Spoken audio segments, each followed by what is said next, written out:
Hi, this is JC on a bike. I'm going to start a new series called JC in the Woods. This series is going to be a storytelling series. It's a little bit of American history and a little bit of modern history, and the idea is to try and relay some of the things that I've been studying and reading about since I was a teenager. A lot of these things in history are called conspiracy theories, but actually what they are real history. So what does the New World Order want? They want to end nation states. They've always wanted to end nation states and bring in one world government. That one world government has always been spookily attached to the United Nations, and so it wouldn't surprise me if that's in the end the way that we go. We will crash the euro, a fiat currency, newly instituted about 20 years ago. We will crash the American dollar, because that's also a fiat currency, and then we will have most of the population of the Western world asking for a solution, and that solution will be a one world government with a new one world currency. Let's talk about it in the woods.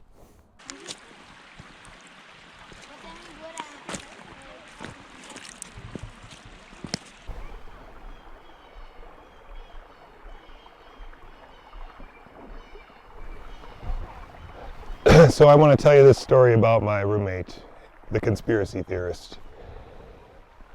He told me a story about the New World Order. The New World Order is a cabal of loosely organized groups which use the power of fractional reserve banking to control governments around the world.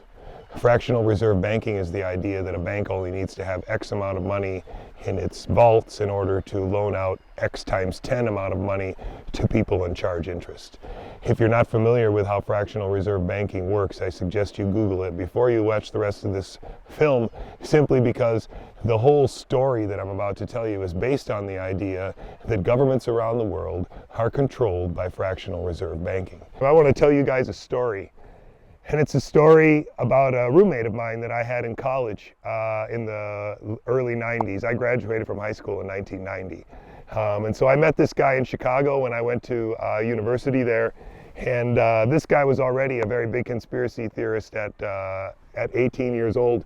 And he got me really into trying to read about alternative interpretations of modern political events. He got me into JFK, into the Oklahoma City bombing. He introduced me to Ted Gunderson and guys like Mike Ruppert, who were guys that seemed pretty credible sources that had either worked for the FBI or, in Mike Ruppert's case, had worked for the LAPD for a long time, and had come out as sort of anti-government conspiracy people that were suggesting that law enforcement and the FBI and the government were working together to sort of control society by alternative means, mostly by using fractional reserve banking and other means of control like drugs and sex and this kind of thing, to control Congress and to control the government.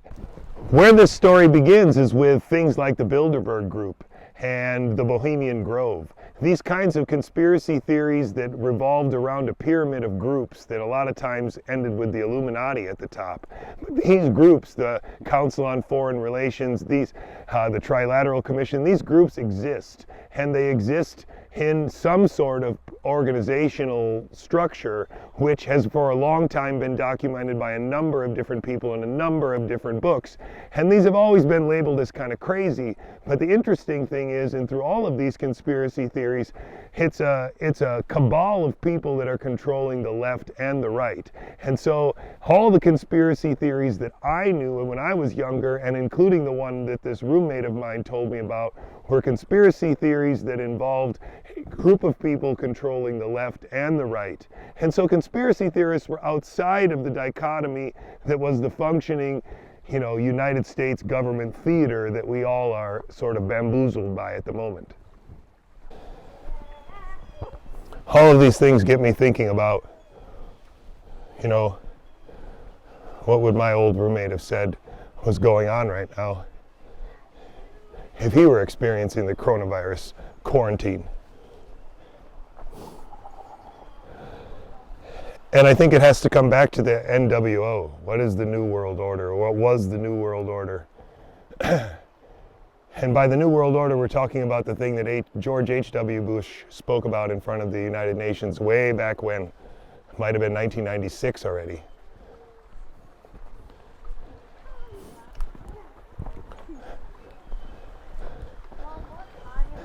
And as we think about this stuff, you really need to remember your history. If you don't remember your history, then none of this stuff will make sense. But if you remember your history and you go back, piece by piece, this stuff just falls together. And the most parsimonious explanation is that the theater is still in business. And it's the same theater.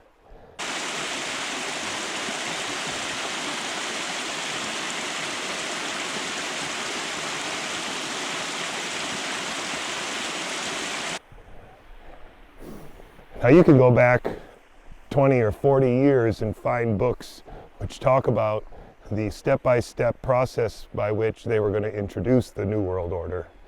And it started a long time ago with putting the dollar as a fiat currency rather than having it tied to gold. One of the parts of this story that's really interesting is that for a long time people have claimed that one of the reasons why Kennedy was shot was because he was trying to put the dollar back on a silver standard, and they didn't want that.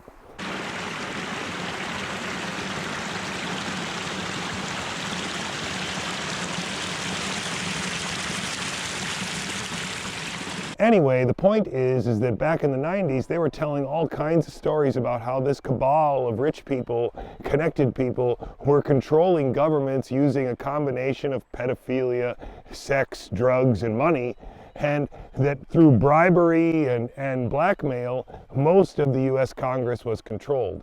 This was the conspiracy theory that was going around in the 1990s. And this was tied together with the Oklahoma City bombing as being largely staged, and later on has 9/11 being largely staged.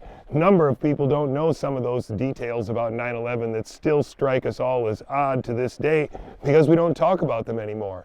There's no footage of the plane that hit the Pentagon. There's no evidence that a plane did hit the Pentagon because there were no seats or no engines removed from the crash, even though these are things that usually don't get destroyed when a plane hits the ground.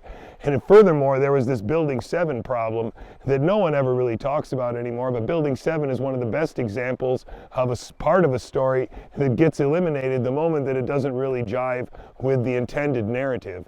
And Building 7 is probably one of the more interesting structural failures ever caught on film.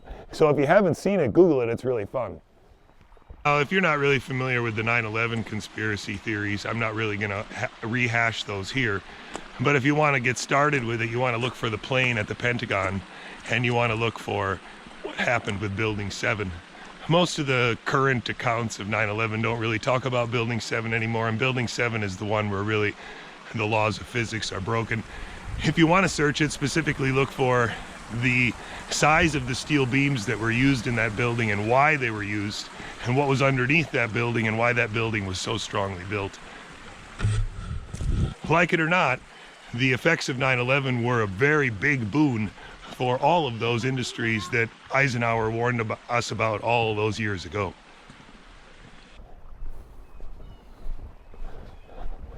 Then you say to yourself, well, Jay, come on. That's not a very scary conspiracy. That rich people use money to control politicians, that's no big deal. But it's not just controlling politicians. The story and the conspiracy theory is that they control governments, and by governments, then they control society. Societies are the world. So global governance in this NWO conspiracy model is a group of people not connected to the Democrats or the Republicans or the Labor Party or the Tories, but that work above and beyond these silly divisions that we fight about. And the thing that is really creepy about this is that the New World Order, as it was codified in the 80s and 90s when I was into this, when I was younger, the New World Order wanted a few things already back then. I think one of the things that you can really look up, if you haven't seen it, is Aaron Russo's movie. If you don't know who Aaron Russo is, he's a director from the 90s and made a lot of movies for Hollywood before he became friends with one of the Rockefellers. And the Rockefeller boy told him the plan.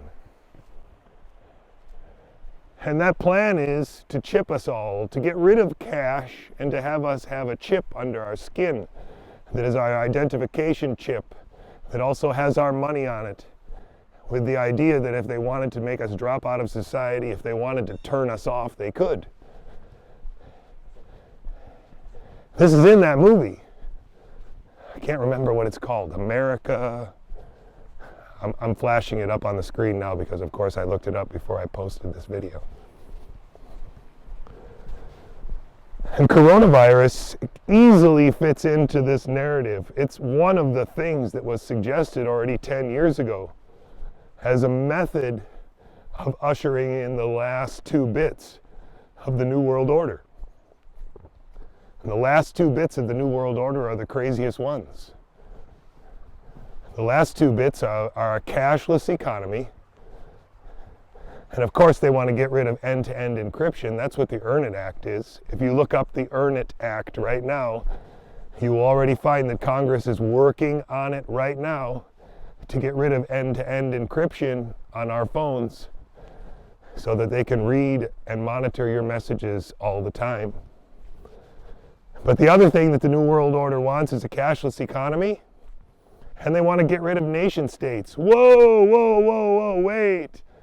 Now you're talking about the United Nations conspiracy. Yeah, that's the same one. The one that we've been talking about for 40 years. That the United Nations was going to be called in to take over America. And we would surrender our sovereignty to the United Nations. Well, imagine a scenario where a global pandemic takes down the EU and America all at once. And we're begging them for a global government led by the United Nations. They're going to get rid of the elections because, of course, we can't have an election now. It's already happening. The primaries are being canceled.